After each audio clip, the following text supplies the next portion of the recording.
Hello छात्र छात्रीসকল তোমালোক সকলোকে মোৰ ইউটিউব চেনেলত স্বাগতম। আজি এই ভিডিঅ'টোত আলোচনা কৰিম ক্লাস 10ৰ অসমীয়া বিষয়। তোমালোকৰ টেক্সট বুকটোৰ নাম হৈছে অসমীয়া সাহিত্য চয়নিকা দ্বিতীয় ভাগ। ঠিক আছে, এই পাঠ্যপুথিৰ অন্তৰ্গত তোমালোকৰ এটা বহুত গুৰুত্বপূৰ্ণ আৰু বহুত জানিবলগীয়া কথা আছে এনেকুৱা এটা চেপ্টাৰ আজি আমি আলোচনা কৰিম। চেপ্টাৰটোৰ নাম হৈছে বিষাদ যোগ। ঠিক আছে, তোমালোকৰ সূচীপত্ৰটো চাই লোৱা। এইটো হৈছে তোমালোকৰ সূচীপত্ৰ।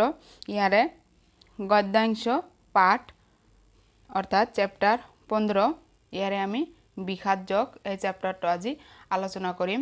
লেখক শ্ৰী ভট্টদেৱ। ঠিক আছে, আমি ইয়াতে এটা তোমালোকক কথা সৰু এটা কথা ৰিকুৱেষ্ট কৰোঁ। যদি তোমালোকে ভিডিঅ'টো চাই ভাল পোৱা অৰ্থাৎ তোমালোকৰ হেল্প হয় তেন্তে ভিডিঅ'টো লাইক কৰিবা আৰু যিমান পাৰা শ্বেয়াৰ কৰিবা তোমালোকৰ বন্ধু বান্ধৱীৰ লগত। ঠিক আছে, সমনীয়াৰ লগত, সৰু ভাইটি ভণ্টি থাকিলে, ডাঙৰ ভাইটি ভণ্টি থাকিলে শ্বেয়াৰ কৰিবা। আৰু যদি মোৰ চেনেলটোত নতুন আজি প্ৰথমবাৰৰ বাবে চাই আছে তেন্তে চেনেলটো ছাবস্ক্ৰাইব কৰি অল বেল আইকনত ক্লিক কৰি মোৰ চেনেলৰ এগৰাকী সদস্য হৈ ল'বা। মই এই ধৰণৰ ভিডিঅ' তোমালোকৰ পঢ়াৰ চেপ্টাৰৰ ভিডিঅ' আপলোড কৰাৰ লগে লগে যাতে তোমালোকে পাই যোৱা সকলোতকৈ আগত। ঠিক আছে,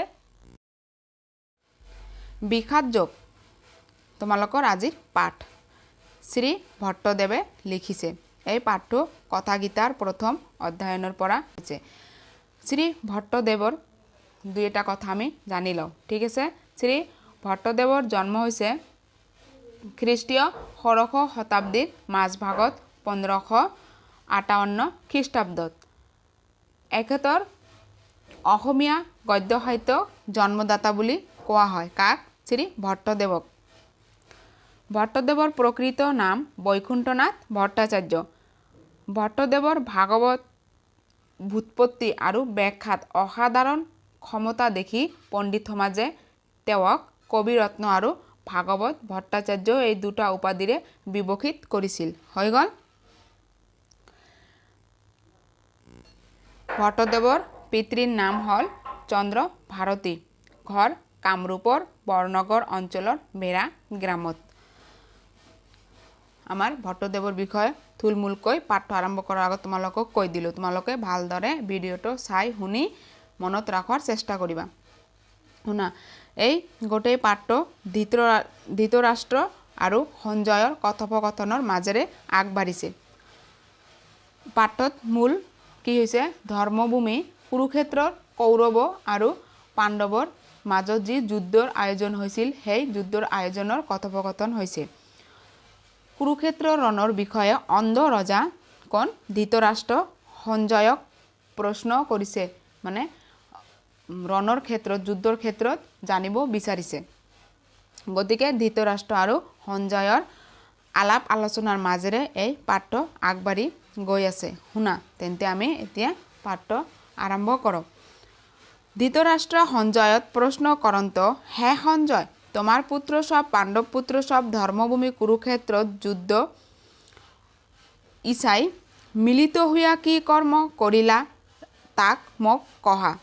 অর্থাৎ ধৃতৰাষ্ট্ৰই সঞ্জয়ক প্ৰশ্ন কৰিছে যে হে সঞ্জয়, মোৰ পুত্ৰ সব আৰু পাণ্ডৱৰ পুত্ৰসকল ধৰ্মভূমি কুৰুক্ষেত্ৰ যুদ্ধৰ ইচ্ছাৰে মিলিত হৈ কি কৰ্ম বা কি কাম কৰিছে মোক কোৱা। তাকে মোক কোৱা। তেতিয়া শুনা, সঞ্জয়ে কহন্ত, তেতিয়া সঞ্জয়ে ক'লে, জানা ৰাজা, পাণ্ডৱৰ সেনা সব বেহুৰূপে ৰহিবাৰ দেখি তোমাৰ পুত্ৰ দুৰ্যোধন দ্ৰোণাচাৰ্য সমীপক যায়া বুলি বে লাগিলা। তেতিয়া কি কৰিলে যে হে ৰজা, জানি থোৱা তোমাৰ পাণ্ডৱৰ পুত্ৰসকলে ৰণৰ নিমতে কৌশল সহকাৰে বেহু সাজি সৈন্য ৰখা দেখি তোমাৰ পুত্ৰ দুৰ্যোধনে দ্ৰোণাচাৰ্যৰ ওচৰলৈ গৈ ক'বলৈ ধৰিছে। ঠিক আছে, হে আচাৰ্য, পাণ্ডৱ সবৰ বিস্তৰ সেনা দেখা দ্ৰৌপদৰ পুত্ৰ শিষ্য দুষ্টমন্য বেহু পাতি আছে। তেতিয়া কি ক'লে? হে আচাৰ্য, পাণ্ডৱসকলৰ বিস্তৰ সেনালৈ চোৱা, দ্ৰুপদৰ পুত্ৰ তোমাৰ শিষ্য দৃষ্ট দুমন্যও কি কৰিছে বেহুপাতি আছে ঠিক আছে ভীমাৰ্জুন সব মহা ধনুৰ্ধৰ সব আছে আৰু কি কৈছে তাত ভীম অৰ্জুন নিচিনা মহা ধনুৰ্ধৰ বীৰসকল আছে ভীম আৰু অৰ্জুনৰ দৰে মহা বীৰসকল তাত আছে তাৰ নাম শুনা অৰ্থাৎ মানে সেইসকলৰ নাম শুনা কোন আছে হাত্যকী বিৰাট চেকিতান কাশীৰাজ পুৰোজিত কুন্তিভোজ যুধামন্য দ্ৰৌপদীৰ পাঁচপুত্ৰ প্ৰতি বিন্দাদি আৰা সবে মহাৰথী এই সকল কি সকলোৱে মহাৰথী তাৰ লক্ষণ শুনা এতিয়া সঞ্জয়ে ধৃতৰাষ্ট্ৰক সেই মহাৰথীৰ লক্ষণবোৰ কৈ আছে যে সেইবোৰ মহাৰথীৰ লক্ষণবোৰ শুনা যি একে 10 সহস্ৰে ধানুকিক যুঁজবই তাক মহাৰথী বলে মহাৰথী কাক বলে কি কৈছে যিয়ে এখন ৰথেৰে 10,000 ৰথী লগত যুদ্ধ কৰে তেওঁ কি বলে মহাৰথী বলে 10 সহস্ৰ মানে 10,000 ৰথী লগত যুদ্ধ কৰে তেওঁ কি বলে মহাৰথী বুলি কোৱা হয় ইয়াত আৰু এটা কথা কোৱা জানি থোৱা আৰু যিজনে অপৰিমিত ৰথীৰ লগত যুদ্ধ কৰে তেওঁ কি বলে অতিৰথী বোলা হয় এখন ৰথৰ লগত এখন ৰথৰে আন এখন ৰথৰ লগত যুঁজিলে ৰথী বলে আৰু কি কেৱল মাত্ৰ ৰথী কাক বলে এখন ৰথীৰ লগত মানে এটা ৰথীৰ লগত আন এটা ৰথীৰ যুঁজিলে তাক কি বলে ৰথী বোলা হয় কেৱল ৰথী আৰু দুখন ৰথেৰে এখন ৰথৰ লগত যুঁজিলে অৰ্ধৰথী বলে আৰু দুটা ৰথৰ লগত ৰথে যদি এটা ৰথৰ লগত যুঁজে তাক কি বলে অৰ্ধৰথী বুলি কোৱা হয় ঠিক আছে এইখিনিতে তোমালোকৰ মহাৰথী ৰথী অৰ্ধৰথী মই কৈ দিলো তোমালোকে ভালদৰে মনোযোগৰে শুনি লিখি লবা ইয়াৰ পিছত শুনা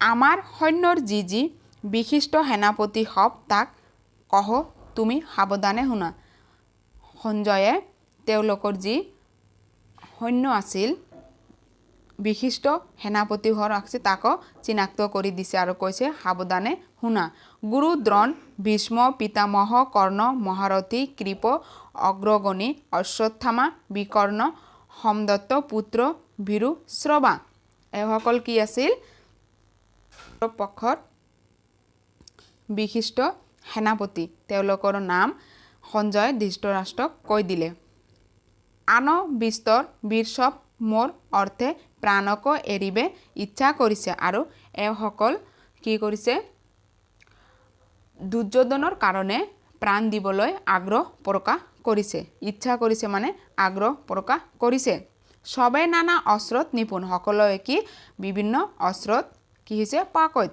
সবে যুদ্ধত বিশাৰদ তাৰ মানে সকলোৱে যুদ্ধত বিশাৰদ মানে বিখ্যাত বা পাকৈত মানে কৰিব পাৰে ভালদৰে যুদ্ধ কৰিব পাৰে আমি সাধাৰণ কথাত ক'বলৈ গ'লে এই বীৰ সব যুক্ত হুইতেও ভীষ্ম সেনাপতি সৰ্বত্ৰ বাবে ৰাখি তেওঁ আমাৰ একাদশ অক্ষয়হিনী সেনায় পাণ্ডৱ সবে বুজিয়ে সমৰ্থ হেন প্ৰকাশ নকৰিলে তেতিয়া কি ক'লে এই মহাৰথীসকল মিলিত হৈ ভীষ্ম সেনাপতিয়ে সকলো প্ৰকাৰৰ ৰক্ষাৰ কাৰণে কি দুৰ্যোধনৰ একাদশ অক্ষয়হিনী সেনাই পাণ্ডৱৰ লগত যুঁজিবলৈ অসমৰ্থ যেন ভাৱ প্ৰকাশ কৰিছে এই সকলোবোৰ সেনাই মিলি পাণ্ডৱৰ লগত মানে পাণ্ডৱৰ কি লগত যুদ্ধ দিবলৈ অসমৰ্থ প্ৰকাশ কৰিছে প্ৰকাশ নকৰিলে মানে সমৰ্থ হেন প্ৰকাশ নকৰিলে মানে যুদ্ধ দিবলৈ কি ভাৱ অসমৰ্থ হৈছে মানে ভয় খাইছে অসমৰ্থ যেন ভাৱ প্ৰকাশ কৰিছে হল ই হাত অক্ষয়হিনী পাণ্ডৱ সেনা ভীম মাত্ৰ ৰক্ষিত হৈয়া আমাক যুঁজিবে সামৰ্থ হেন প্ৰকাশ কৰে এতেকে তোৰা সবে সাৱধানে যুদ্ধভূমিত থাকি ভীষ্মক ভালমতে ৰক্ষা কৰিবা তেতিয়া কি ক'লে যে পাণ্ডৱৰ সেনাপতি ভীমৰ দ্বাৰা ৰক্ষিত হাত অক্ষয়হীনী সেনাৰে আমাৰ লগত যুঁজিবলৈ সমৰ্থ প্ৰকাশ কৰিছে। এতেকে তোমালোকে সাৱধানে যুদ্ধভূমিত থাকি ভীষ্মক ভালদৰে ৰক্ষা কৰিবা, মানে ভীষ্মক ৰক্ষা কৰিবলৈ কৈছে। সমুখে যুঁজিতে কেহ যেন পাছত প্ৰহাৰ নকৰে। আৰু কি কৈছে, সমূহৰ পৰা যুদ্ধ কৰি থাকোঁতে পিছফালৰ পৰা যাতে কোনেও প্ৰহাৰ নকৰে, আঘাত নকৰে। ঠিক আছে, ভীষ্মক জীৱনে আমাৰ জীৱন। আৰু কি, ভীষ্মৰ জীৱনেই কি আমাৰ জীৱন। এমনে বহু মানযুক্ত বচন ৰজাৰ শুনি মহা প্ৰতাপী কুৰুবীৰ ভীষ্মে ৰজাক হৰিশ কৰিতে সৰ্বপ্ৰাণীৰ ভয়ংকৰ সিং সদৃশ মহানন্দ কৰিলা। উচ্চ কৰি শংখ বজাইলা। এমনে সেনাপতি ভীষ্মৰ যুদ্ধ উৎসৱ দেখি সকল ঠাইতে শংখ বেৰী আনক গোমুখ আদি নানা বাদ্য বজাইলা। তাৰ মহাশব্দ ভৈল। ইয়াত এমনে শব্দৰ অৰ্থ কি, এইদৰে। ঠিক আছে, অৰ্থাৎ এইদৰে দুৰ্যোধনে কোৱা কথা শুনি মহাপ্ৰতাপী কুৰুবিদ্য ভীষ্মই, ঠিক আছে, মহাপ্ৰতাপী কুৰুবিদ্য ভীষ্মই ৰজাক আনন্দ বৰাই সিংহনাদ কৰি উচ্চ স্বৰে কি কৰিলে, শংখ বজাইলে। মহানন্দ মানে বহুত বা আনন্দ বৰাই উচ্চ স্বৰে শংখ বাজি উঠাইলে, মানে বজালে। এমনে সেনাপতি ভীষ্মৰ যুদ্ধ উৎসৱ দেখি সকল ঠাইতে শংখ, আৰু সেনাপতি ভীষ্মৰ যুদ্ধ উৎসৱ দেখি যুদ্ধস্থলীৰ সকলো ঠাইতে শংখ বেৰী কি বাজাইছিল, শংখ বেৰী আনক গোমুখ আদি নানা ধৰণৰ বাদ্য বজালে। আৰু কি হ'ল, তাৰ মহাশব্দ, মানে তাৰ মহাশব্দ হ'ল। ভৈল মানে কি, হ'ল। এমনে অৰ্থাৎ এইদৰে কি কৰিলে, দুৰ্যোধনে কোৱা কথাখিনি শুনি মহাপ্ৰতাপী কুৰুবিদ্যই ভীষ্মক ৰজাৰ আনন্দ বৰাই সিংহনাদ কৰি উচ্চস্বৰে কি কৰিলে, সিংহ সদৃশ মানে সিংহৰ নাদ, মানে সিংহৰ দৰে শংখ উচ্চস্বৰে কি কৰিলে, শংখ বজালে। মহা আনন্দে, খুব আনন্দেৰে উচ্চ কৰি শংখ বজাইলা। হৈ গ'ল। এমনে সেনাপতি ভীষ্মৰ যুদ্ধ উৎসৱ দেখি, কি হৈছে, ভীষ্মৰ যুদ্ধৰ উৎসৱ দেখি যুদ্ধস্থলীৰ সকলো ঠাইতে শংখ বেৰী পৱন আনক গোমুখ আদি নানা ধৰণৰ বাদ্য বজালে। আৰু কি হ'ল, তাৰ মহাশব্দ ভৈল। ভৈল মানে হ'ল, আৰু তাৰ মহাশব্দ হ'ল। নেক্সট পেৰা, আৱে পাণ্ডৱ সবৰ যুদ্ধ উৎসৱ শুনা। তাৰপিছত কি, পাণ্ডৱৰ সৈন্যৰ যুদ্ধ উৎসৱৰ কথা সঞ্জয়ে ধৃতৰাষ্ট্ৰক ক'বলৈ ধৰিলে। শুক্লবৰ্ণচাৰী হয় মহাৰথৰ উঠি কৃষ্ণ অৰ্জুনে দিব্য শংখ বাইলা, তাৰ নাম শুনা। কি কৈছে, শুক্ল মানে শুক্ল বৰ্ণ চাৰিটা, মানে শুক্ল মানে কি, বগা, বগা বৰ্ণ চাৰিটা, বগা ঘোঁৰা, বৰ্ণ মানে ইয়াত ঘোঁৰাক বুজাইছে, বগা ঘোঁৰা চাৰিটা। আৰু মহাৰথত থাকি কৃষ্ণ অৰ্জুনে দুটা দিব্য শংখ ধ্বনি কৰিলে। সেই শংখ দুটা নাম শুনা। কৃষ্ণে পাঞ্চজন্য শংখ ফুংকিলা। কৃষ্ণ পাঞ্চজন্য শংখ ফুকিছে। অৰ্জুনে দেৱদত্ত শংখ ফুকিলা। অৰ্জুনে দেৱদত্ত শংখ ফুকিলে। তোমালোকৰ শৰ্ট প্ৰশ্ন সুধি দিব পাৰে যে কৃষ্ণই কি শংখ ফুকিছে, পাঞ্চজন্য, আৰু অৰ্জুনে দেৱদত্ত শংখ ফুকিলা। ঠিক আছে, ফুংকিলা মানে ফুক দিছে। 15 নাম মহাশংখ ভীমে ফুকিল। অৰ্থাৎ 15 নামৰ মহাশংখ কোনে ফুকিছে, ভীমে। অনন্ত নাম মহাশংখ যুধিষ্ঠিৰে বজাইলে। আৰু কি, অনন্ত নামৰ মহাশংখ যুধিষ্ঠিৰে বজাইছে। নকুলে সুগক নামে শংখ বাইলা। নকুলেও কি, সুগক নামে শংখ বজাইছে। সহদেৱ মণিপুষ্পক ধ্বনি কৰিলা। আৰু সহদেৱে কি কৰিছে, মণিপুষ্পক নামৰ ধ্বনি কৰিলে। কাশীৰাজ সাত্যকী দৃষ্টধুম্ন বিৰাট দ্ৰৌপদীৰ পাঞ্চপুত্ৰ সুভদ্ৰা পুত্ৰ অভিমন্যু আৰা সবে পৃথকে পৃথকে শংখ বজালে। এইসকল কি, বেলেগ বেলেগ ধৰণৰ শংখ বজালে। সেই শংখৰ মহাশব্দ আকাশ পৃথিৱী সমে 10 দিশে পুৰি কৌৰৱ সৈন্যৰ মহাভয় জন্মাইলা হৃদয় বিদাৰ কৰিলা। এই শংকৰ মহাশব্দ শুনি আকাশ পৃথিৱী সময় কি হৈছে সকলো দশ দিশে মানে সকলো গোটেই দিশে পুৰি গোটেই দিশে কি হৈছে গোটেই দিশে পুৰি অৰ্থাৎ আগুৰি ধৰি কৌৰৱ সৈন্যৰ মহাভয় জন্মাইছে হৃদয় বিদাৰ কৰিলা মানে হৃদয় বিদৰ্ণ মানে সংক্ষিপ্ত মানে কি তোমালোকৰ ভয় উপজাইছে। ঠিক আছে, নেক্সট পেৰা। পাছে কপিধ্বজ অৰ্জুনে কৌৰৱ সৈন্যক যুদ্ধ সন্মুখ দেখি অস্ত্ৰ বৃষ্টিয়ে পুৰিব লাগিলা। তাৰ পাছত কি হৈছে অৰ্থাৎ পিছে কপিধ্বজে অৰ্জুনে কৌৰৱ সৈন্যৰ যুদ্ধত সন্মুখত দেখি গাণ্ডীৱ লৈ শ্ৰীকৃষ্ণক ক'বলৈ ধৰিলে। শ্ৰীকৃষ্ণক অৰ্জুনে ক'বলৈ ধৰিলে ভগৱন্ত এহি বাক্য বুলিলা। ধনুধৰি ঋষিকেশ ভগৱন্ত এহি বাক্য ধৰিলে। ঠিক আছে, গাণ্ডীৱী ধনুধৰি ঋষিকেশ ভগৱন্ত এহি বাক্য বুলিলা। হে অচ্যুত এই উভয় সেনাৰ মধ্যত মোৰ ৰথক ৰাখাও মানে এই উভয় সেনাৰ মাজত দুয়ো পক্ষৰ সেনাৰ মাজত মোৰ ৰথ ৰখাই দিয়ক। যাবে যুৱান্তা বীৰ সবক চাও যিসকলৰ লগত মই যুদ্ধ কৰিম সেইসকলৰ বীৰসকলক মই চাওঁ। বুলিবা তুমি যুজান্তছে যুদ্ধ চোৱা নাহ অৰ্থাৎ ক'ব পাৰা যে হয়তো তুমি ক'ব পাৰা মই যুঁজাৰুহে যুদ্ধ চোৱা কি লোক নহয়। বুলিবা তুমি যুদ্ধ চোৱা নাহ তাত শুনা। কি কৈছে যে তুমি ক'ব পাৰা যে মইতো যুঁজাৰু মই যুদ্ধৰ সেনা চোৱা লোক নহয়। তাৰ উত্তৰত মই কওঁ মই কাৰ সমে যুদ্ধ কৰিম মানে অৰ্থাৎ মই কাৰ লগত যুদ্ধ কৰিম। দুৰ্বিদ্যি দুৰ্যোধনৰ প্ৰতি কৰিবাক ইচ্ছাই যি বীৰ সব আসি আছে তাৰাক চাও। দুৰ্বৃদ্ধিমান দুৰ্যোধনৰ প্ৰতি সাধিবলৈ যিসকল বীৰ আহি আছে সেইসকলক অলপ চাই লওঁ।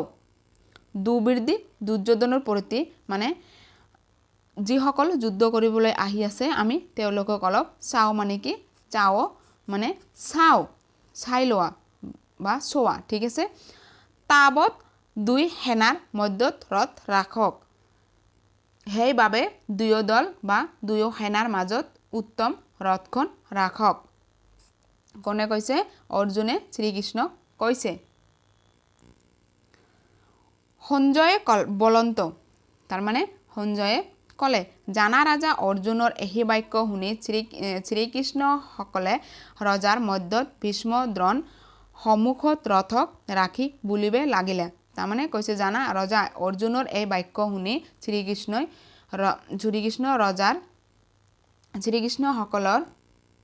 সকলো ৰজাৰ সন্মুখত ভীষ্ম আৰু দ্ৰোণৰ সন্মুখত মাজত ৰথক ৰাখিলে। ঠিক আছে, ৰথখন কি কৰিলে ৰাখিলে বুলিব লাগিলে। হে পাৰ্থ কুৰুবীৰ সবক চক্ষু মেলি দেখা। তেতিয়া কৈছে হে পাৰ্থৱ তেতিয়া অৰ্জুনে কৈছে হে পাৰ্থৱ তুমি চকু মেলি চোৱা। চক্ষু মানে চকু। তাতে অৰ্জুনে পিতৃব্য পিতামহ আচাৰ্য মাতুল ভাতৃ পুত্ৰ পৌত্ৰ সখী শ্বশুৰ সুহৃদয় সব দুই সেনাত দেখিলে। সেই সেনা মানে তাকে কৰোঁতে সেই সেনাবোৰ দেখোঁতে অৰ্জুনে নিজৰ আত্মীয় স্বজন পিতা আচাৰ্য পিতামহ ভাতৃ পুত্ৰ এই সকলোকে দুই সেনাৰ মাজত দেখা পালে দুয়ো দলত। সেইসকল বন্ধু সব যুদ্ধক ইচ্ছাই সন্মুখে থাকিবাৰ দেখি পৰম কৃপায়ে ব্যপ্ত হোৱা মহাদুখে শ্ৰীকৃষ্ণক বুলিলে। অৰ্থাৎ এইসকল লোকক যুদ্ধৰ ইচ্ছাৰ সন্মুখলৈ অহা দেখা পাই কুন্তীৰ পুত্ৰ অৰ্জুনে মহাদুখ পাই শ্ৰীকৃষ্ণক এই কথা ক'লে। কি ক'লে হে কৃষ্ণ এই জ্ঞাতি সব যুঁজিতে ইচ্ছায়ে যুদ্ধত উপস্থিত দেখি মোক কৰ চৰণ আদি ভাঙি যায়। মুখ শুকাই শৰীৰ কম্পে ৰম শিহৰাই ৰম মানে নম শিহৰাই দেখা গাণ্ডিব ধনু হাতৰ খহি পৰে চৰ্ম তাপ হয়। কি কৈছে এই সকলক যুদ্ধৰ সন্মুখত দেখি অৰ্জুনৰ কি হৈছে কৰ চৰণ আদি ভাঙি পৰিছে মানে হাত ভৰি ভাঙি পৰিছে মানে দুৰ্বল হৈ পৰিছে। মুখ শুকাই মানে মুখৰ পানীও শুকাই গৈ আছে। শৰীৰ কাম্পে আৰু গাও কাঁপি উঠিছে কঁপি উঠিছে। মোৰ ৰম শিহৰাই ৰম মানে শৰীৰৰ নম শিহৰি উঠিছে। দেখা গাণ্ডিব ধনু হাতৰ খহি পৰে আৰু হাতৰ পৰা গাণ্ডিব ধনু অকলে খহি পৰিব ধৰিছে নিজে নিজে। চৰ্ম তাপ হয় আৰু কি হৈছে শৰীৰৰ যি চৰ্ম বা তাৰ ছাল শৰীৰৰ চৰ্ম তাপ হয় মানে শৰীৰৰ ছালো কি গৰম হ'বলৈ ধৰিছে। আচক যুঁজিবে আগত ৰহিবে নাপাৰ। কি কৈছে যে যুদ্ধ কৰাটো দূৰৰ কথা মই এইসকলৰ সন্মুখত থাকিবই নোৱাৰা হৈছোঁ। মন মহাভ্ৰম হয় আৰু মনত কি মহাভ্ৰম মানে কুলক্ষ্য যিটো সেইটো দেখা দিছে। বিমংগল সব দেখা আৰু মংগল হোৱাৰ কোনো আশা নাই। সকলো বিমংগল দেখা দিছে। ওপৰত শগুন ফুৰে মূৰৰ ওপৰত যেন শগুন ফুৰিছে। শ্ৰীগালে আওৰাই মানে শগুনে দিনতে শিয়ালে হোৱা দিছে। শ্ৰীগাল মানে ইয়াত শিয়াল ঠিক আছে। আওৰাই মানে হোৱা দিয়া। যুদ্ধত স্বজন বধে কিছু ফলক নেদেখো। যুদ্ধত কি স্বজনক বধ কৰি মই একো ফল নেদেখো। বিজয়ক আকাংক্ষা নকৰোঁ আৰু কি মই জিকিবলৈ বা বিজয় আকাংক্ষা নকৰোঁ আশা নকৰোঁ। ৰাজ্যক ইচ্ছা নকৰোঁ অৰ্থাৎ ৰাজ্যক মানে যি ৰাজ্যকো যুদ্ধ কৰি যিখন ৰাজ্য জয় কৰিব সেয়াও আশা নকৰে।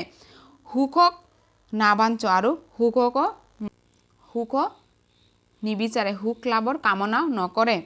হে গোবিন্দ আমাৰ ৰাজ্য ভোগত কিবা প্ৰয়োজন। তেতিয়া কৈছে হে গোবিন্দ মানে কাক কৈছে কৃষ্ণক কৈছে যে ৰাজ্যৰ ভোগ কৰি আমাৰ জীৱনত কি লাভ হ'ব। যি বন্ধু সবৰ অৰ্থে আমৰা ৰাজ্য ভোগ ইচ্ছা কৰি সেই বন্ধু সব প্ৰাণ ত্যাগক অঙ্গীকাৰ কৰি যুদ্ধত উপস্থিত হইয়া আছে তাক শুনা। অৰ্থাৎ যিসকল বন্ধুৰ কাৰণে আমি ৰাজ্য ভোগ সুখৰ কামনা কৰোঁ সেই বন্ধুসকলেই প্ৰাণধন ত্যাগ অঙ্গীকাৰ কৰি যুদ্ধত উপস্থিত হৈছেহি।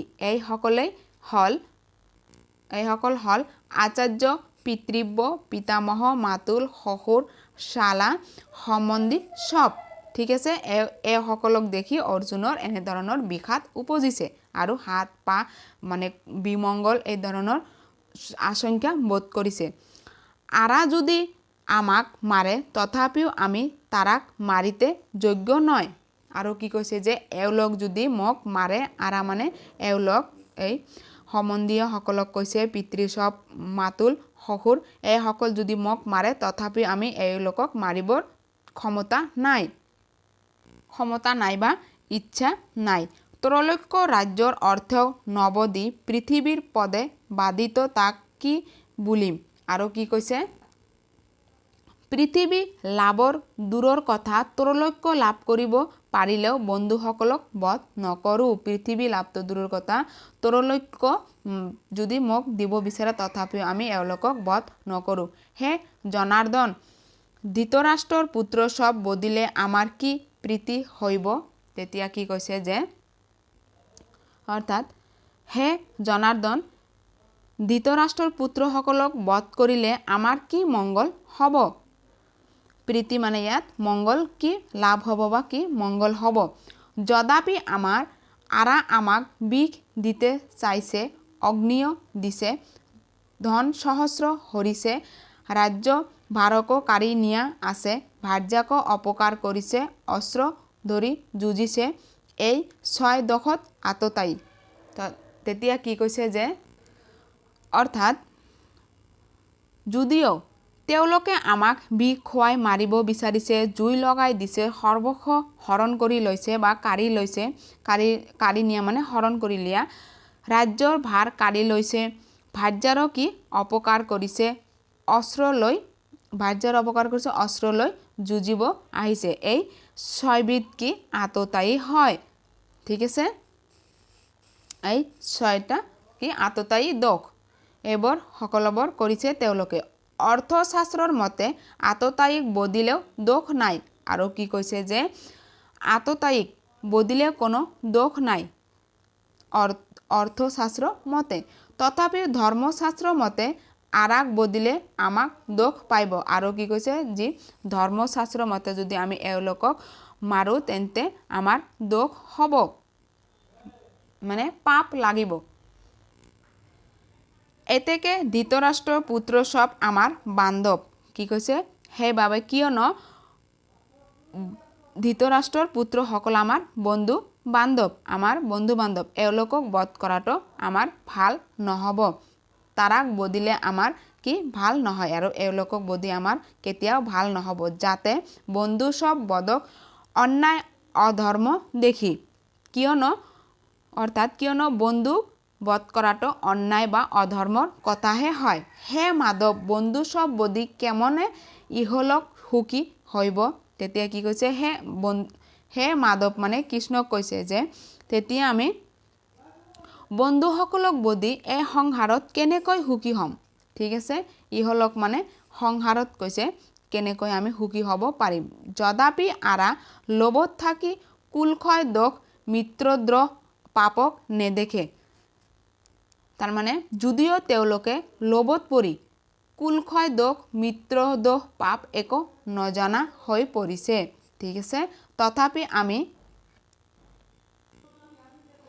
দোষ দেখি কেনে পাপত নিবৃত্ত নহৈব তথাপিও আমি সেই দোষ কৰিব নিবিচাৰো এই ধৰণৰ দোষ আমি কৰিব নিবিচাৰো যদিও তেওঁলোক কৰি আছে আবেশেহি দোষক শুনা কি কৈছে অৰ্থাৎ কুলক্ষয় হলে মানে এই দোষবোৰৰ কাৰণ কি হয় এই দোষ কেনে শুনা আবেশেহি দোষক শুনা এই দোষ কেনে ধৰণে বা কি কৰিলে এই আততায়ী দোষ হয় কুলক্ষয় হইলে কুল ধৰ্ম নষ্ট হইব এই ধৰণৰ দোষ কৰিলে কি হ'ব কুলক্ষয় হলে কুল ধৰ্ম নষ্ট হইব ধৰ্ম নষ্ট হইলে অৱশিষ্ট কুলকো অধৰ্মে ব্যাপিব আৰু কি কৈছে যে যদি কুলক্ষয় হয় তেনে কুল ধৰ্ম নষ্ট হ'ব আৰু কুল ধৰ্ম নষ্ট হলে অৱশিষ্ট কুলকো অধৰ্মলৈ বেৰি ধৰিব অধৰ্মে ব্যাপিলে কুল স্ত্ৰী সব দুষ্ট হ'ব আৰু কি কৈছে যদি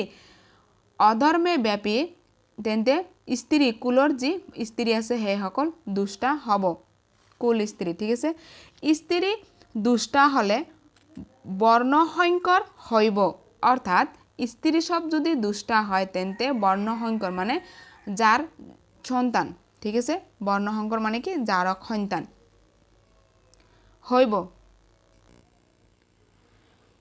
বৰ্ণ সংকৰ মানে কি হৈছে যাৰ সন্তান হ'ব কুল নৰকগতি হইব আৰু কি কৈছে কুল নৰকলৈ বা বংশ নৰকলৈ গতি কৰিব কুল মানে কি বংশ তেবে পিতৃ সব লুপ্তিপিণ্ড জলাঞ্জলিহীন হুয়া পৰিব তেতিয়া পিতৃ পুৰুষসকলে জলপিণ্ড খাবলৈ নাপাব ঠিক আছে এই দোষে সবে জাতি ধৰ্ম কুল ধৰ্ম বৰ্ণাশ্ৰম ধৰ্ম নষ্ট হুয়া মনুষ্য সব নৰকত বাসা কৰিব এই দোষৰ অৰ্থাৎ এই দোষৰ বাবে জাতি ধৰ্ম কুল ধৰ্ম বৰ্ণাশ্ৰম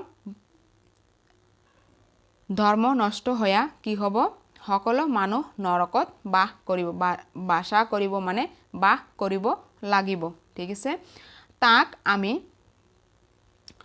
শ্ৰুতিত শুনিছো আৰু কি কৈছে এই কথা অৰ্জুনে স্মৃতিত শুনা বুলি ক'লে আহ কি কষ্ট তেনে মহাপাপ অৰ্জুনে কৰিবলৈ ওলোৱা নাই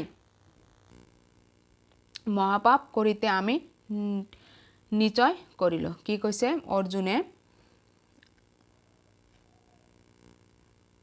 তেনে মহাপাপ অৰ্জুনে কৰিবলৈ ওলোৱা বাবে কৃষ্ণৰ আগত দুখ প্ৰকাশ কৰিছে আহকি কষ্ট ঠিক আছে দুখ প্ৰকাশ কৰিছে ৰাজ্য সুখ লোভে স্বজন বদিতে আমি উদ্ধত বইলো আৰু কি কৈছে ৰাজ্য সুখৰ বাবে অৰ্থাৎ ৰাজ্য সুখৰ বাবে লোভত পৰি স্বজনক বধ কৰিবলৈ তেওঁ সাজু হৈছে আমি উদ্ধত বইলা মানে কি সাজু হোৱা এমনে মহাপাপ কৰি মৰিবে নিশ্চয় কৰন্ত মই অস্ত্ৰ নধৰি মৌনে ৰহ অৱশ্য তেতিয়া কি কৈছে অৱশ্য এই যুদ্ধত অস্ত্ৰ শস্ত্ৰ লৈ তেওঁক বধ কৰে সেইটো তেওঁৰ বাবে মংগল হ'ব বুলি ক'লে ঠিক আছে মই অস্ত্ৰ নধৰ তবে দুৰ্যোধন আদি যদি অস্ত্ৰ ধৰি মোক বধ কৰে অৰ্থাৎ দুৰ্যোধন যদি মোক অস্ত্ৰ ধৰি বধ কৰে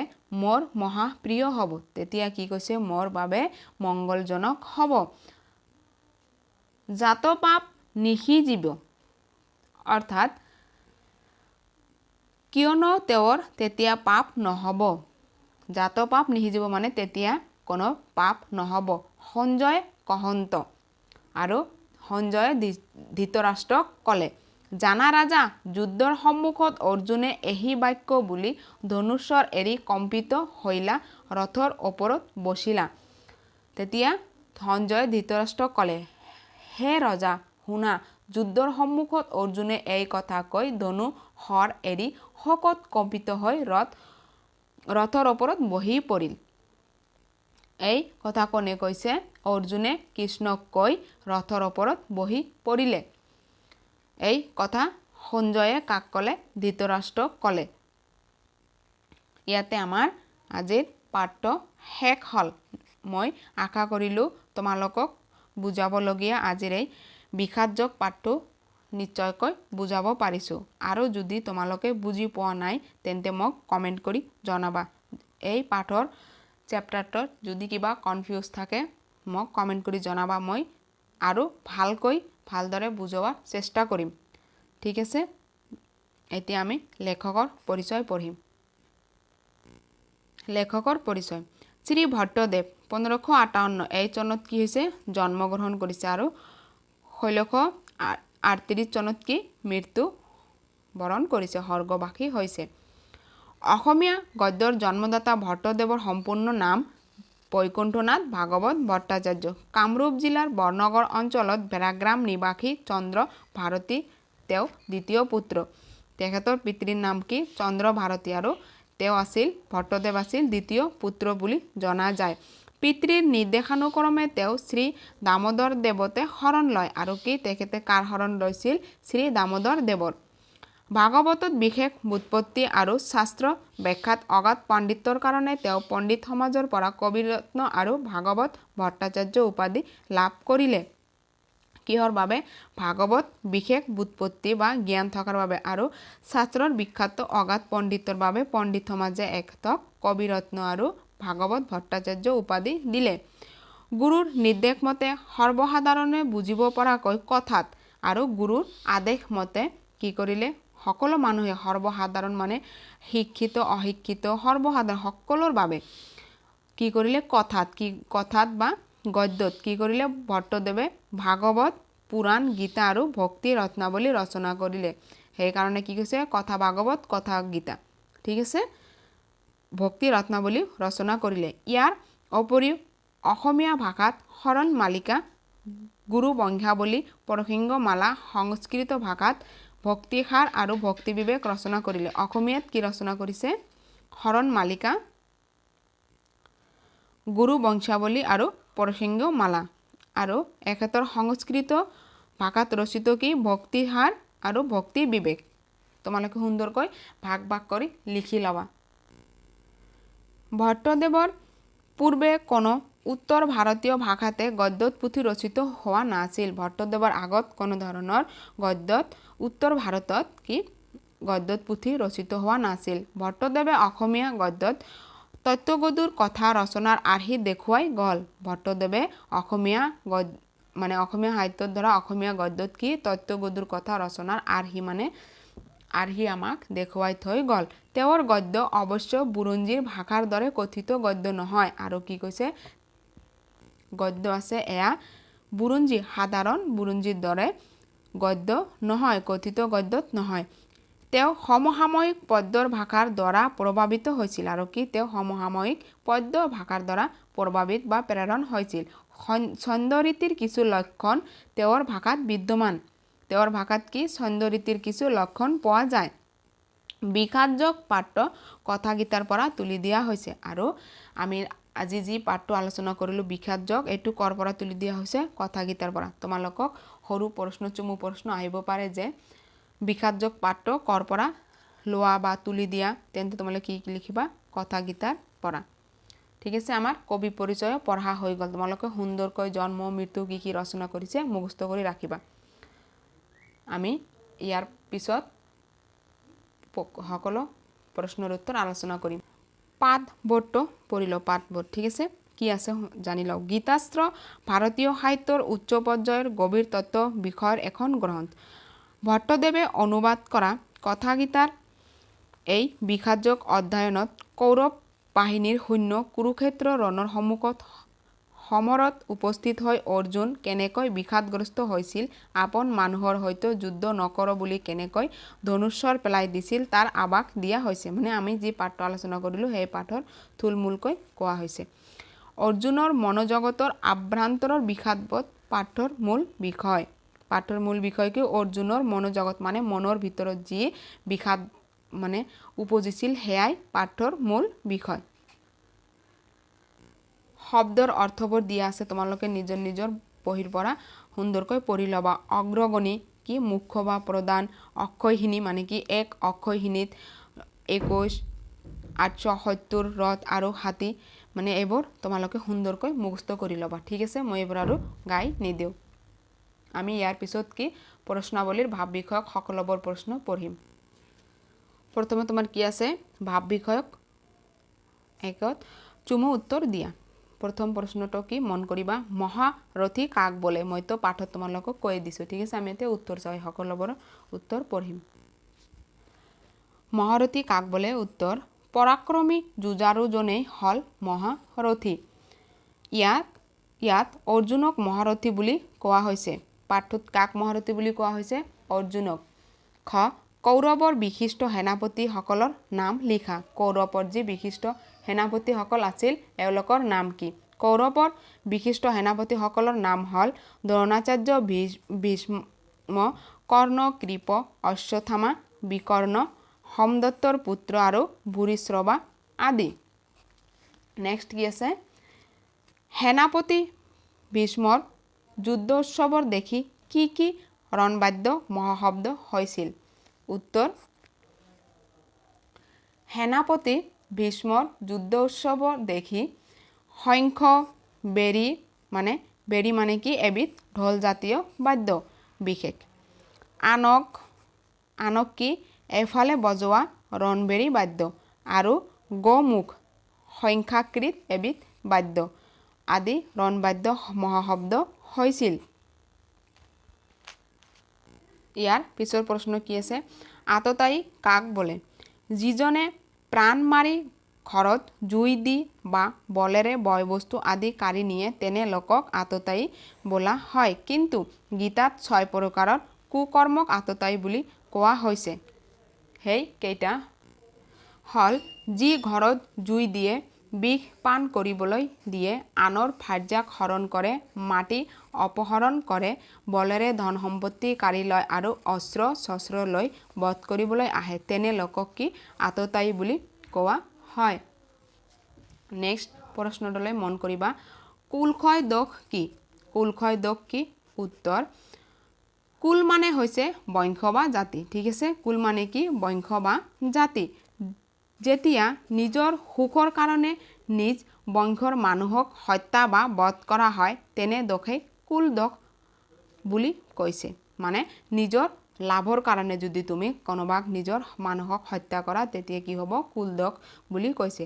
অৰ্জুনে নিজৰ সুখৰ কাৰণে যেতিয়া নিজৰ বংশৰ ভাতৃ পিতৃ পিতামহ শহুৰ ভতিজা ভাগিনী আদিৰ বধ কৰিবলগীয়া হৈছিল তেতিয়া তেনে দোষক কুলক্ষয় দোষ বুলি অভিহিত কৰিছে। হৈ গ'ল। ইয়াৰ পিছত এই প্ৰশ্ন 2 3 4 5 6 আৰু ভাব বিষয়ক কি আছে তলত দিয়া শব্দ কেইটা সমৰ্থক শব্দ তলত দিয়া 2 নম্বৰত কি তলত দিয়া শব্দ কেইটাৰ আধুনিক ৰূপ আৰু 3 নম্বৰত কি আছে ভট্টদেৱৰ গদ্যৰ বৈশিষ্ট্যসমূহ লিখা মই এইকেইটাৰ প্ৰশ্নৰ উত্তৰ ভিডিঅ' বনাই দি আছো তোমালোকে সুন্দৰকৈ ভালকৈ ভিডিঅ'টো চাই লিখি লবা ঠিক আছে।